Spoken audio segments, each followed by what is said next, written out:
being the last, not good, but if the being the last, not good. But, okay.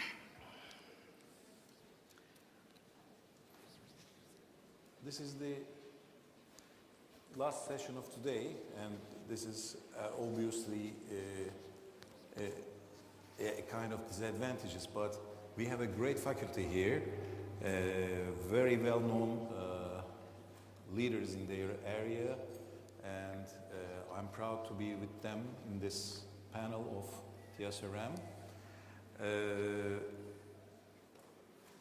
Let me introduce very shortly the panelists. Edgar Macano from, I think, coming from Dublin, yes, and distinguished researcher and clinician, and Dr. Nick Macklin. We know him with his studies, international studies, and he is in United Kingdom, London, and also working in both the Denmark. Yeah. So Emre Seli, our TSRM award winner, and a professor in Yale University, and he is the also he's both on research side and the clinical side, and Michael Dahan, from very prestigious institute, the McGill, and he is here with us also both research and clinical side. So they will share their great experience, their opinions with us today about the endometrial receptivity testing. But before starting, for the audience, would you please prepare your smartphones? We will show a QR code over there, and you will open an automatic analyzer for the questions. Just show the code to your phone, and afterwards we'll show you the questions, and after the questions, in a short period of time, you have to answer these questions, and we'll get your opinions also after the panel too. So, ready? No. We have 3. Okay, okay, rapidly increasing. Yes, the tall. Good enough? Very good. Very good, very good. All right. All right.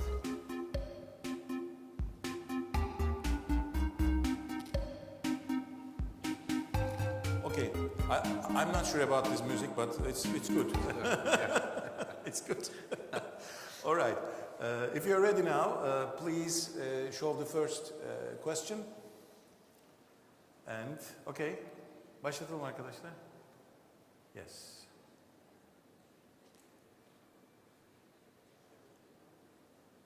Be ready. All right, it comes. When do you recommend endometrial receptivity testing to your patients? These are the answers, and never. In recurrent implantation failure when top quality embryos were transferred at patient request, in RIF irrespective of embryo quality, in RIF after 2 failed transfers and 3 failed transfers.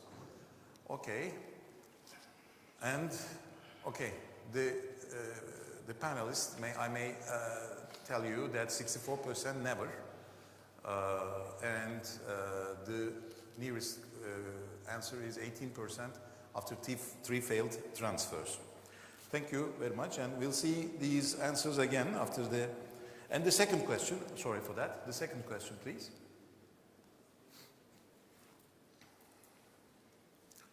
What should endometrial receptivity test look at? What should? Progesterone profiling, immunologic profiling, cytokines and growth factors, macrobiota. You can select more than one answer in this question.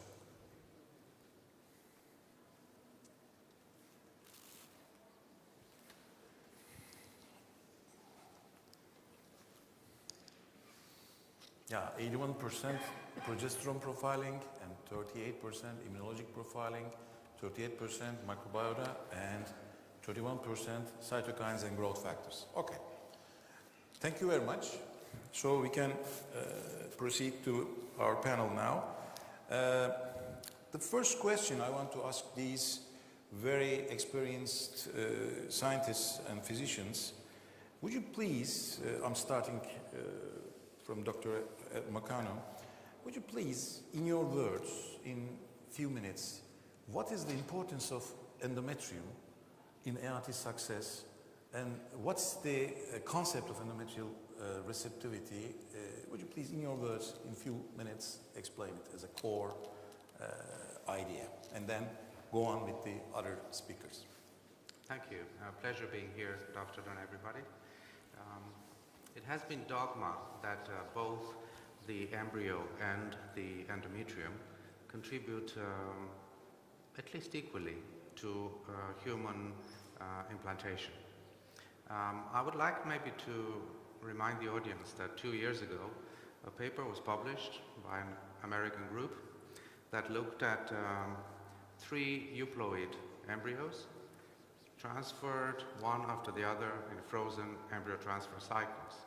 The paper is by Partea, P-A-R-T-E-A, and the authors showed that if you transfer 3 frozen thawed euploid embryos in subsequent cycles, the likelihood of a pregnancy establishing was 95%. There was no endometrial assessment whatsoever apart from the usual endometrial thickness and the estradiol levels. So that somehow added a few nails in the coffin of is the endometrium as important as we believe it is, or as it has been said to date that it is. So I don't say more, I leave space for... Okay.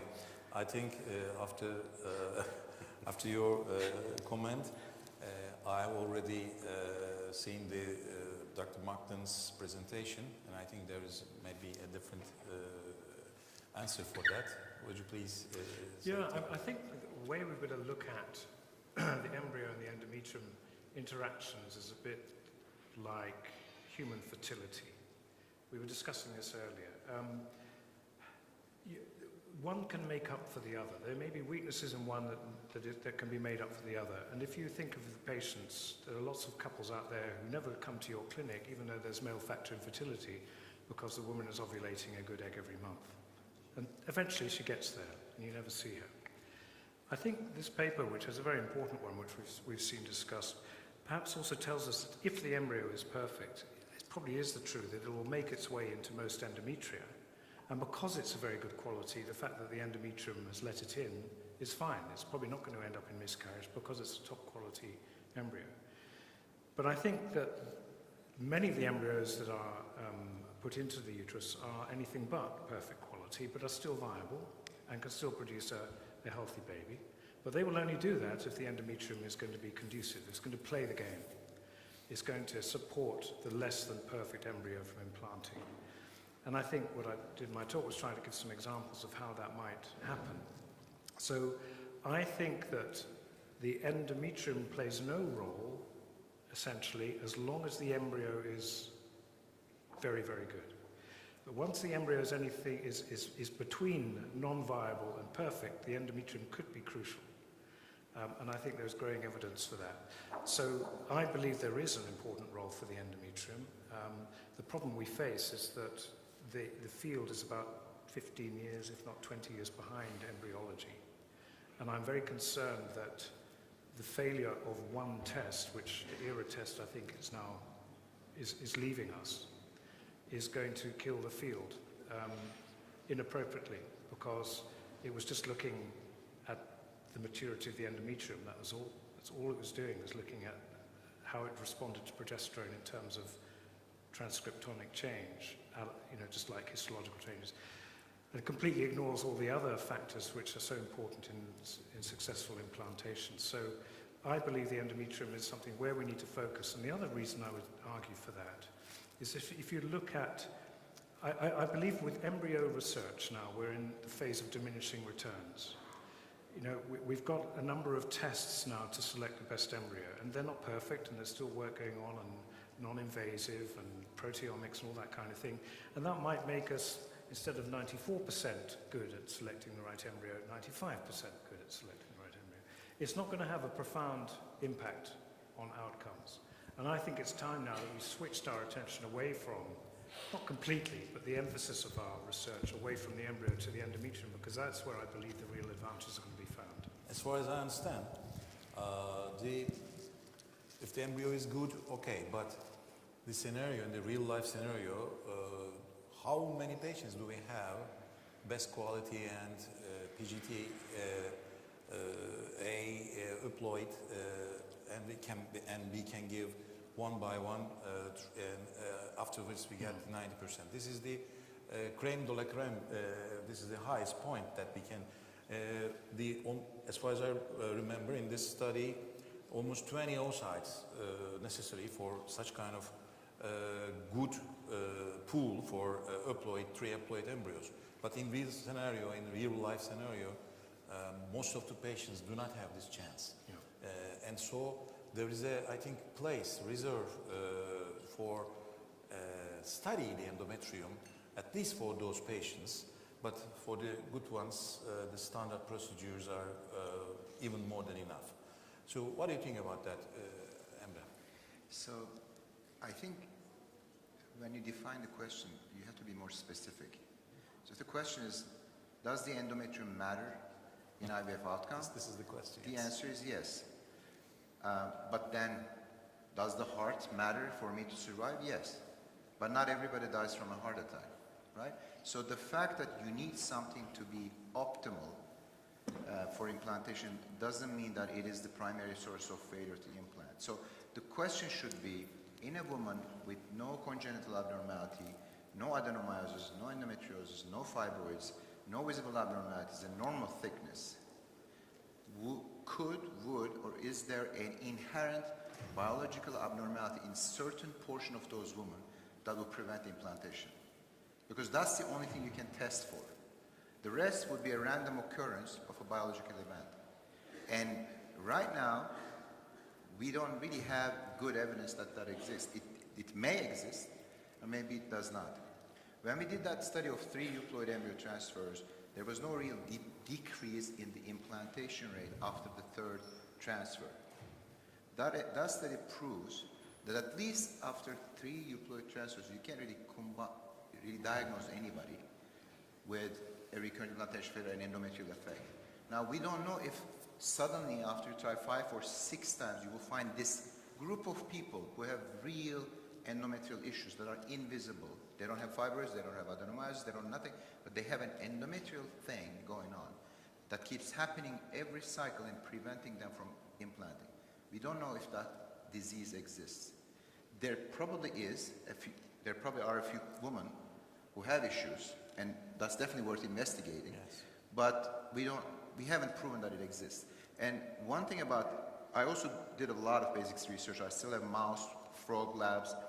For example, mitochondria in reproduction. You can knock out mitochondria in the oocyte, and oocytes die, and the mouse becomes infertile. That doesn't mean that people fail IVF due to mitochondrial reasons. Do you understand? It's a kind of a complex stuff. But anyway, that's my position. Thanks. Michael Lyon.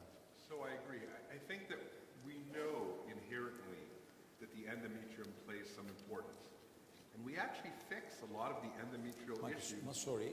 There may be an alarm in few minutes' time that they mentioned me. It's a drill. It's not a real time, so don't need to run outside. So sorry for that. In 2 minutes' time or in 1 minute time. Okay, you continue on. Well, we address and inherently fix a lot of the endometrial issues that are there even before we go about doing their initial transfer, right? If there were submucosal fibroids, we would remove them. If there was a large polyp, we would remove them. These are endometrial issues, right, that we're addressing to start off with. Yes. Right, so we know that there are issues. I think what I can glean from the study that was produced out of RMA, New Jersey, and it was actually a 95% live birth rate after 3 transfers, it wasn't even pregnancy, is that the vast majority of patients that are not getting pregnant in their first several transfers, not going on to have a live birth, it is probably attributable to the fact that we're not putting back normal embryos, that they're not genetically normal. And when you're putting back genetically normal embryos, many of them will conceive and have a live birth, and we don't know, because I think probably similar to myself, mostly we don't test most of our embryos. So I think that it's important to realize that genetics plays a big role. It doesn't mean that the endometrium doesn't play a role. In fact, we address many of the obvious endometrial issues even before we put in our first embryo. So, in that round, I want to ask, although you mentioned with a very short and critical answer, what do you do in your practice to evaluate the endometrial receptivity? Only the measure with the simpler way, with the transvaginal ultrasound and morphology, or do other things in your routine practice? I will go in deep in the other round. But in your routine practice, when the patient, the couple come in your office, and what do you do in the preparing them to the cycle, let's say? Yeah. A very important difference. One thing is to prepare the endometrium or assess the endometrium, and the other one is to assess the endometrial receptivity. Yes. We do not know what endometrial receptivity is, and that is why it's so important that studies looking at the endometrium need to continue. We do not want to make the same mistake as we did with male investigations. Once ICSI was established, male investigation disappeared from the agenda. So we need to go back into looking at what is a receptive endometrium. But I will answer your question, that is, how do you assess the endometrium in general in a female that you see? So normal assessment will be with ultrasound. I don't do routine hysteroscopy.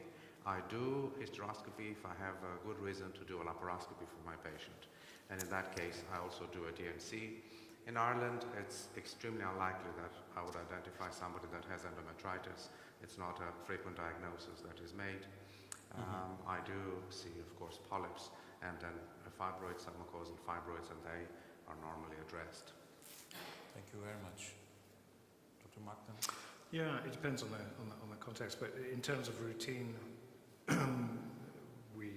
we're very happy with the images we normally get on 3D ultrasound. We don't feel, if they're normal, that there's any need to proceed to hysteroscopy routinely, but if we do see something there, then we will proceed to hysteroscopy, and if we find something, we'll normally treat it. In those patients who do get, let's all agree, for the purpose of the discussion today, recurrent implantation failure, we're referring to the same thing, probably being as no positive pregnancy test after at least 3 good embryos.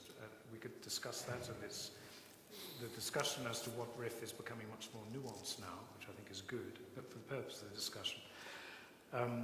In our setting, I think there is a place for taking a look at the endometrium.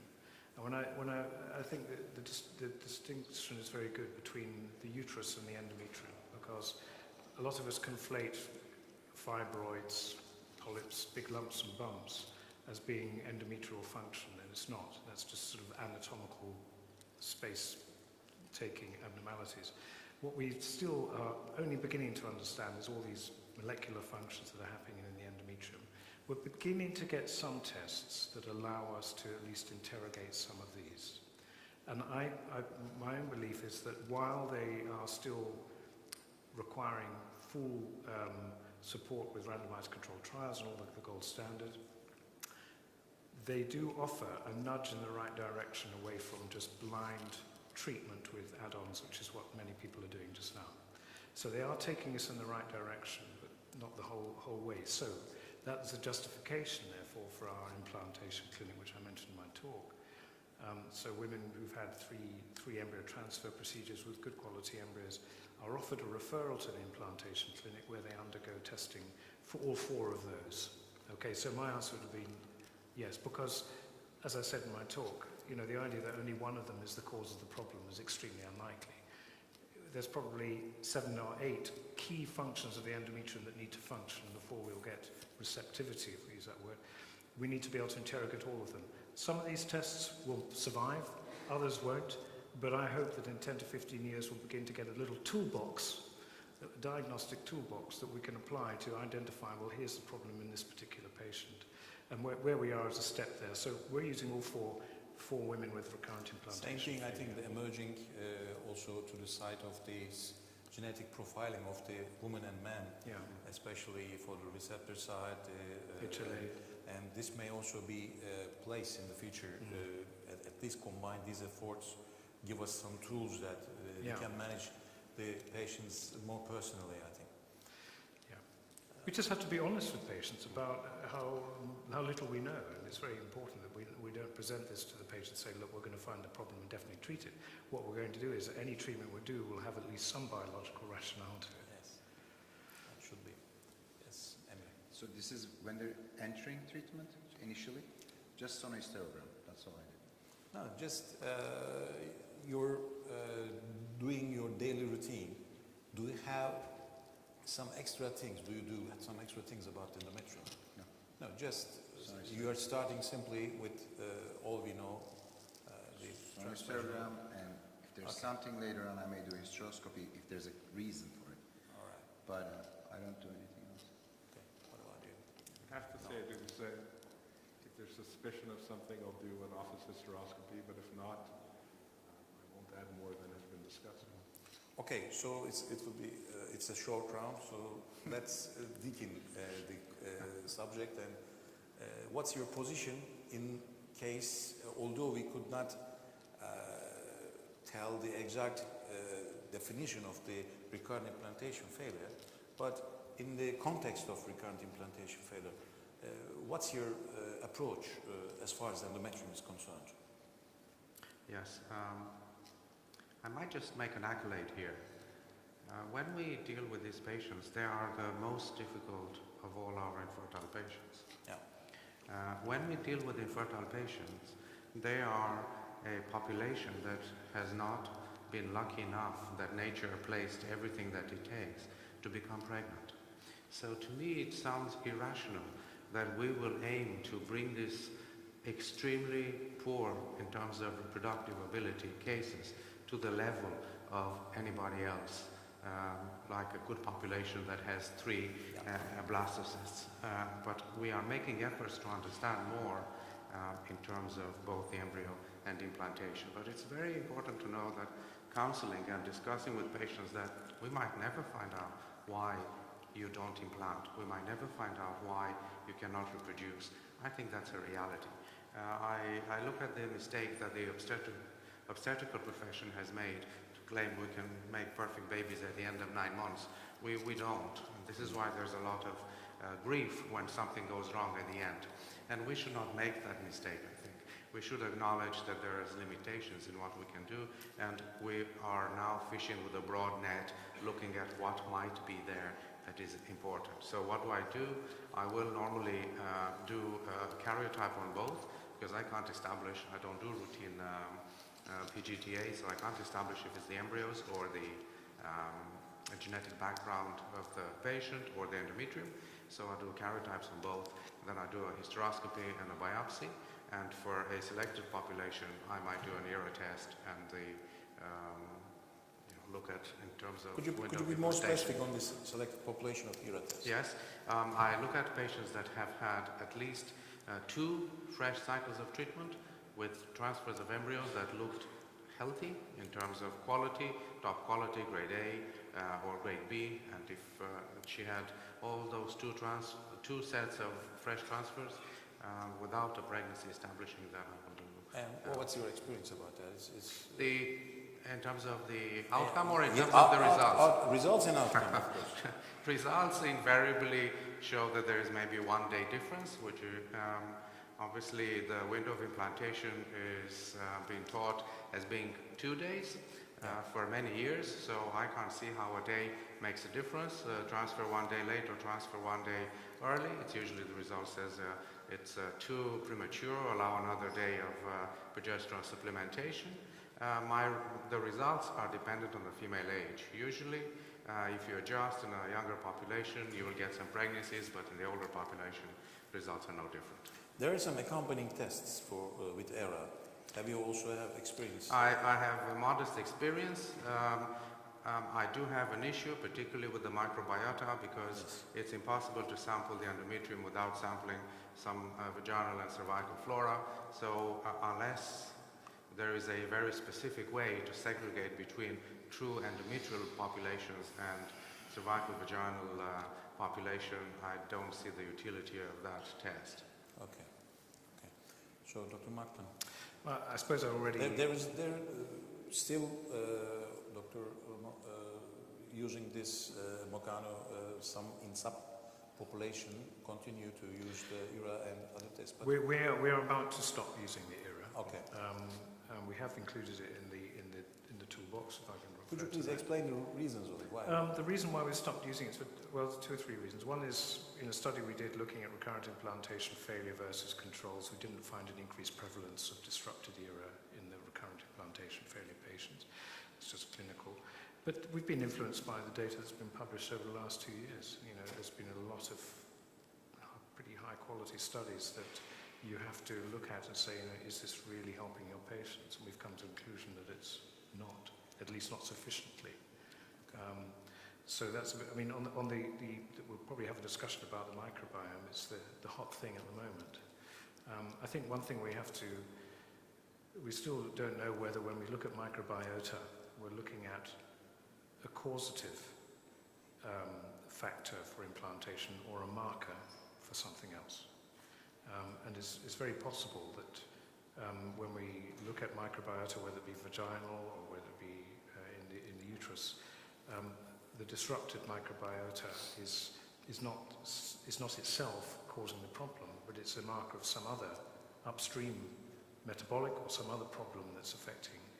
And that might be the reason why some of the studies are beginning to emerge, prospective randomized double-blind studies, suggesting that when you have an abnormal microbiome and then you treat it with a probiotic, we're not really seeing much of an impact on clinical outcome, at least on the microbiome or clinical outcomes. So we're going to need more data on this. That if it's not causative, it doesn't mean it's not still a useful tool, because you can still perhaps identify patients who are at risk of lower chance of implantation by looking at it. But that doesn't necessarily mean that it's the microbiome that's the problem.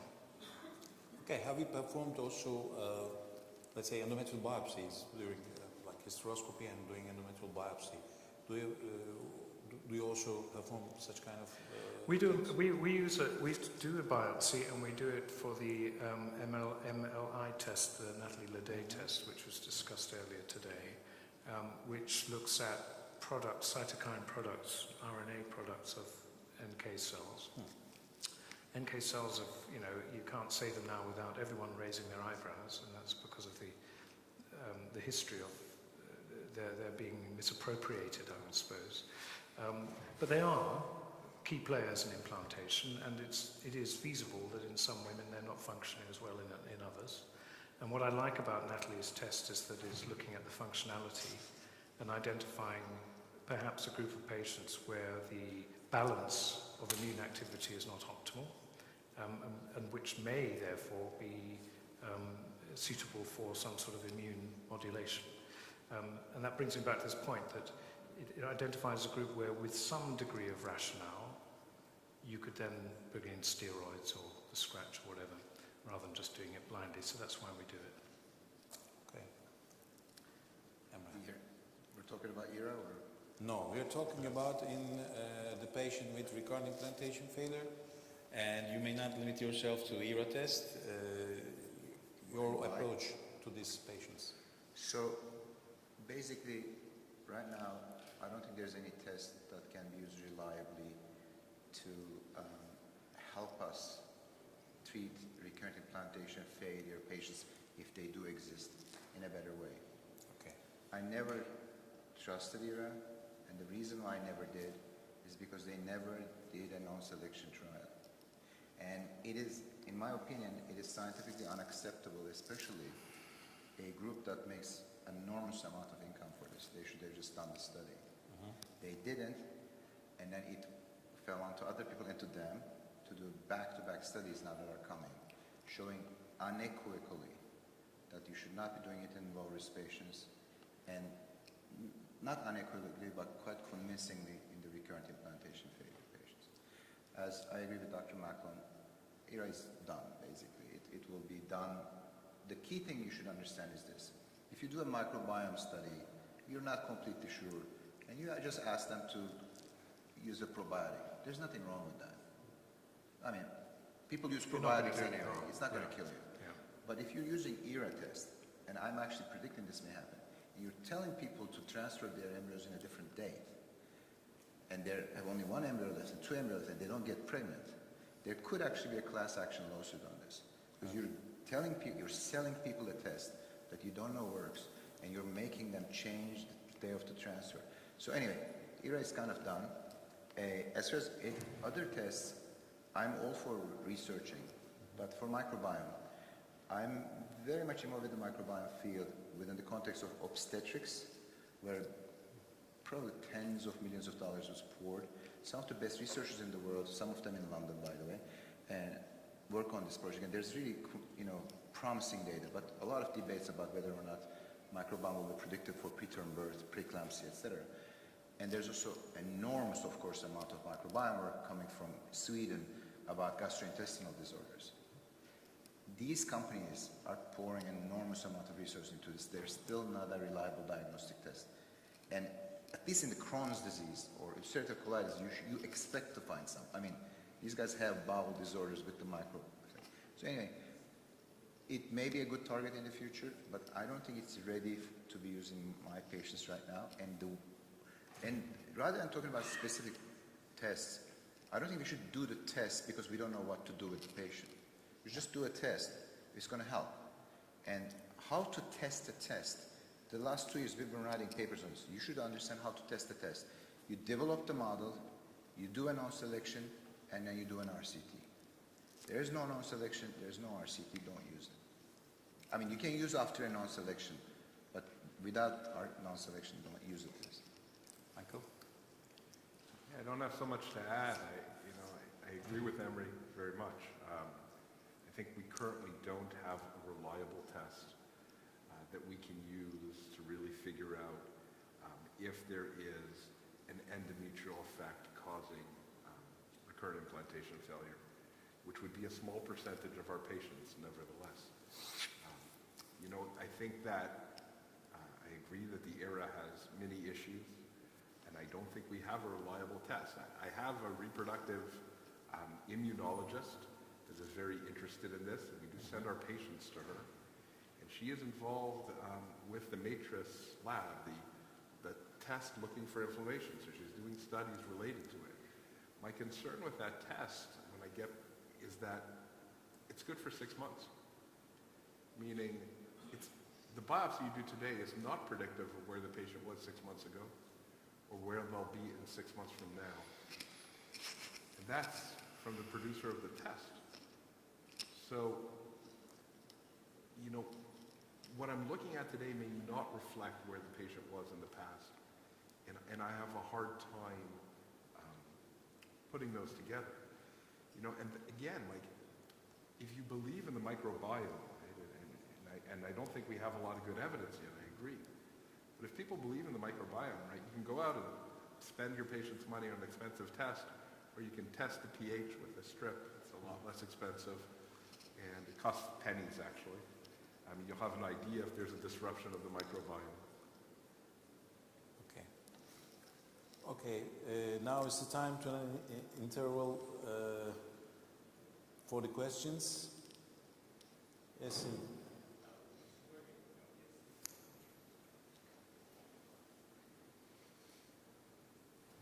We all talk about ERA, other things, but there is a very simple test, and I think we should put more importance of this test, ultrasound. We all use ultrasound. When we never talk about the pattern of endometrium, we always talk about the thickness. And again, in my opinion, it's very important if you have fluid in the endometrial cavity around the time of egg collection, especially. This is very easy. We all do that. What is your opinion when you see fluid at the time of egg collection? my personal opinion and experience, if you see fluid, and if you have other additional issues like adenomyosis plus fluid, small cell plus fluid, these patients do not get pregnant easily, even if this endometrial this fluid disappears on the day of embryo transfer. And this is my personal experience, plus I think there are a few studies, I remember, backing up this attitude of So mine. you were asking to a particular panelist or all of them? No, I'm not. I'm asking your opinion about this. For example, when you see fluid, of Any- course, any when volunteer to answer and the small question? cell, fluid may mean inflammation. Fluid may mean the cervical mucus coming back inside your cavity. So actually, you're placing your embryo onto a layer of, even if it's not seen with ultrasound, there might be still a very tiny, very thin mucus layer. So you just put your embryo actually on this mucus. Most likely, when you pull out the catheter, Okay. it comes back with that mucus as well. Okay. So what do you think about endometrial fluid, adenomyosis plus We got it. Okay. All right. Let's start with you. From there? No, okay. From Very here. happy. You're Very happy to You are start. the disadvantage So, I know. that you're just The proximity yes, is a proximity disadvantage. sometimes Yes. is better. Yes, it is a very important question, particularly in the light of the wave of cesarean sections that are done now globally and the scar that actually causes a lot of fluid, mucus, and presence of liquid inside the cavity. That's one aspect. Our answers were mainly based on the fact that those criteria were completely taken out. The woman does not have polyps, she doesn't have fibroids, she doesn't have fluid, she doesn't have any of those things. So causes for fluid could be, as you said, simple cervical mucus, abundant cervical mucus due to high estradiol, could be again a fallopian tube blockage and a hydrosalpinx that allows the fluid to then show into the cavity, and it could be the cesarean section scar, and they are very difficult cases to deal with. So the options here will be to freeze instead of doing an embryo transfer. Just create the embryos and freeze them all, and use either a natural cycle or use a lightly stimulated endometrial preparation. And if the fluid still reoccurs in those circumstances, then probably a more likely an anatomical issue like a hydrosalpinx is present outside the cesarean section environment and milieu. Obviously, it's not a good idea to put embryos in a soup there. I don't think it's a good idea. Furthermore, the fluid is toxic, so the embryo will have no chance to even oppose the endometrium. So a freeze all and try in a frozen cycle. And assess the cavity, do a hysterosalpingogram, outrule hydrosalpinx, and maybe deal with the, yes.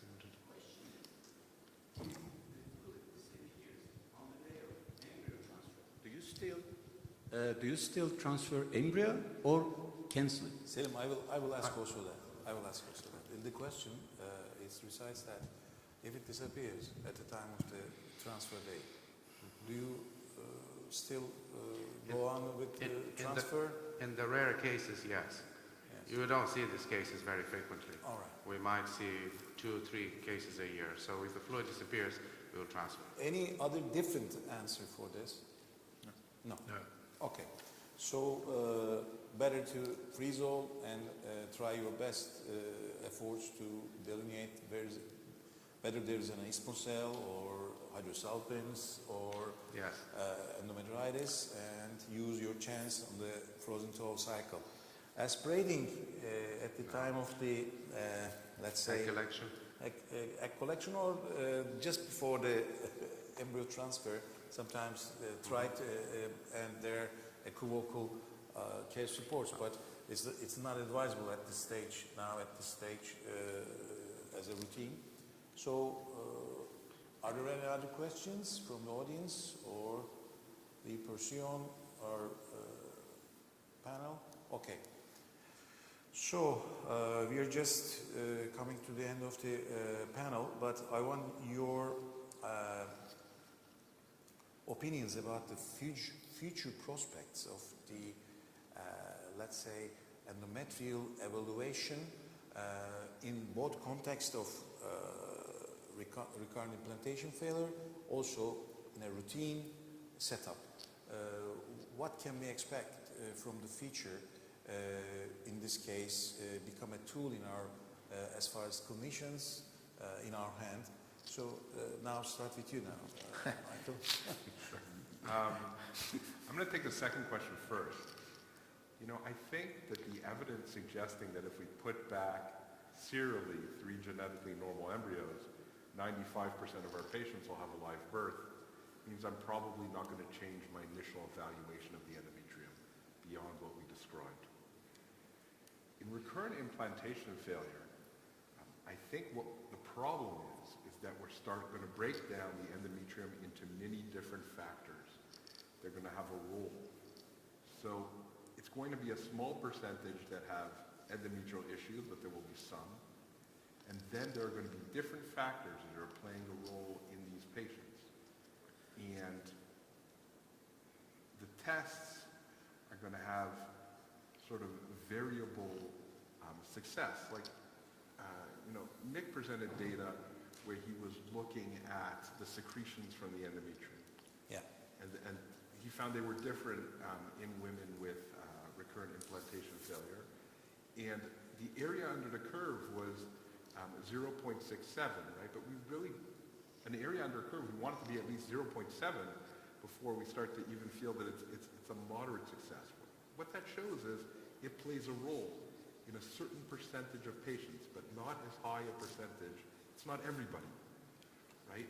So we're going to have difficulty figuring out the future of these tests. And there are going to be probably many different things people are going to look at. Some will be valid, some will fall by the wayside. But I think it's going to be much more complex, and I can't see that future yet. Okay, let me ask you it this way.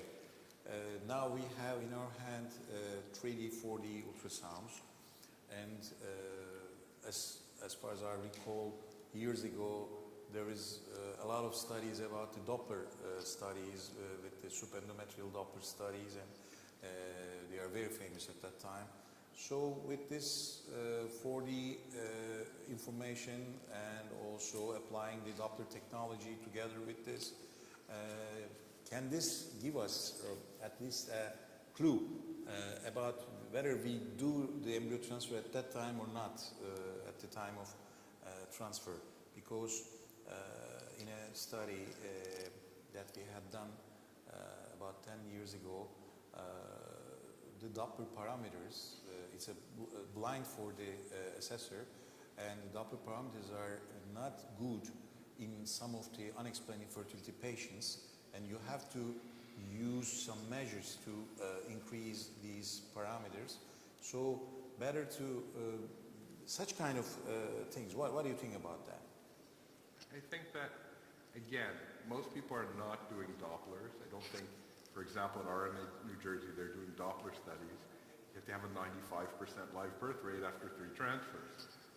So I don't think initially that that's needed for screening, that the vast majority of patients will have a live birth if you put back normal embryos. Okay. Emre, your turn. Well, The future is in your hand.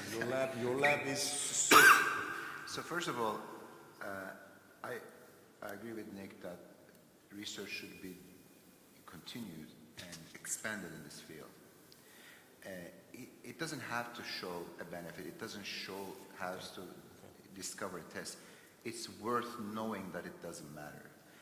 Actually, my mentor John Stice used to say it's actually it's more stringent research that is required to show a no effect. Like a negative finding in biochemistry is a much more difficult experiment than a positive finding.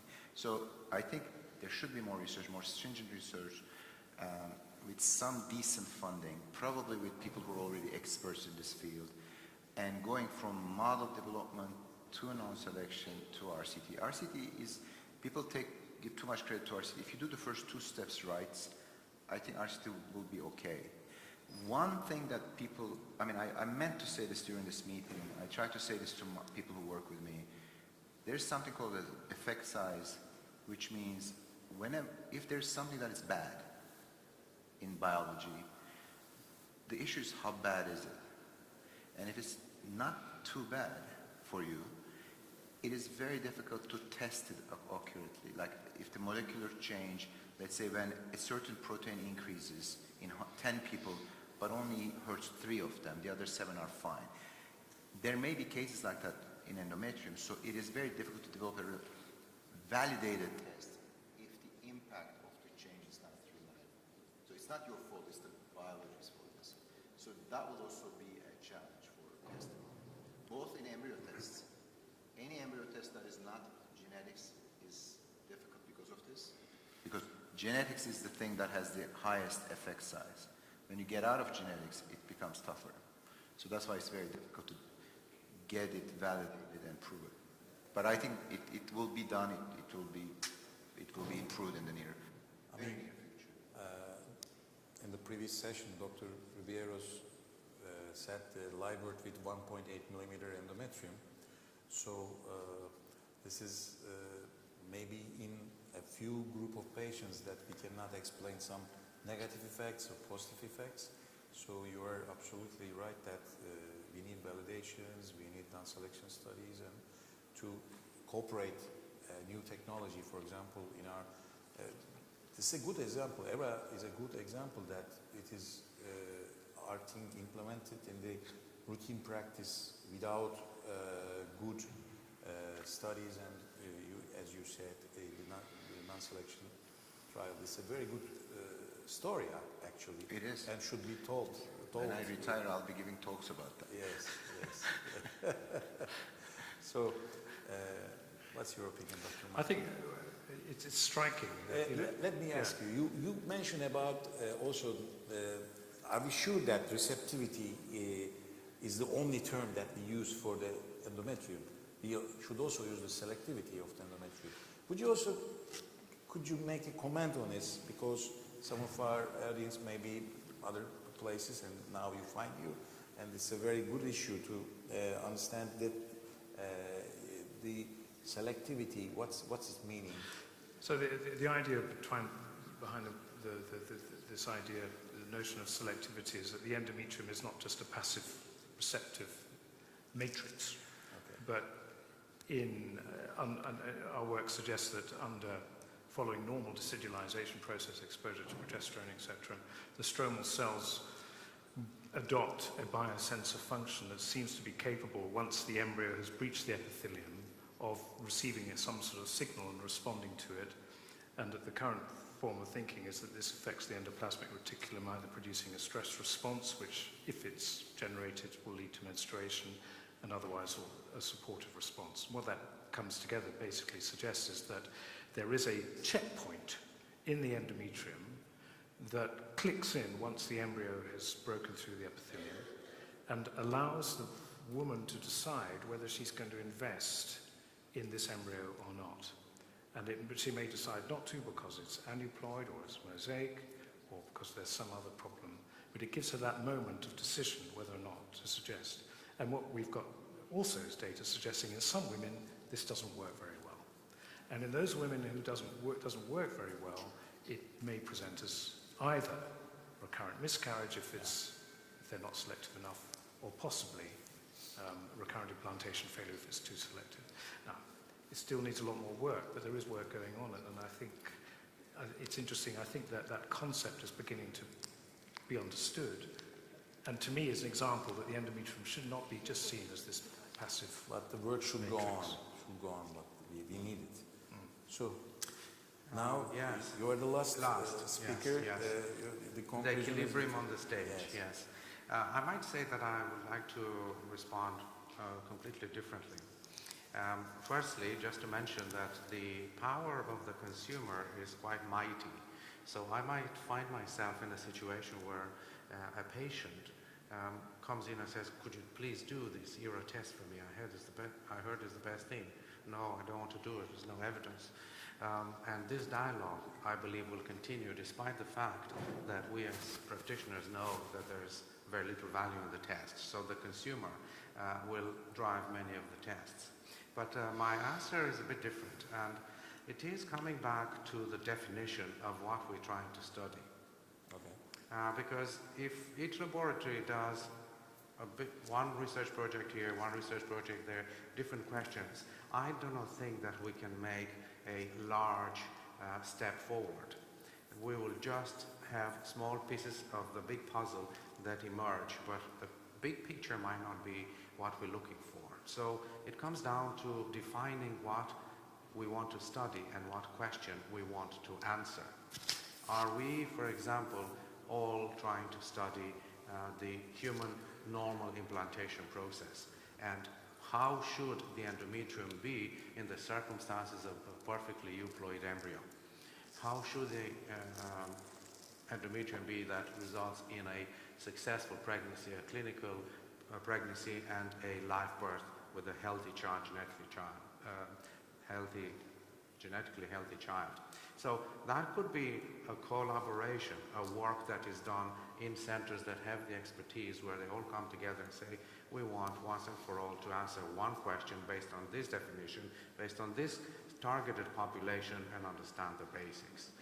And then move from that towards understanding the abnormalities. If we now interrogate the population that are the worst, they had 2, 3, 4, 5 embryos transferred of top quality, no pregnancy. Or they had 3 euploid embryos transferred and no pregnancy, establishing what is the difference between those embryos. So it's a matter of defining what we want to study and then creating a collaborative global alliance that says we all want to go to get the answers.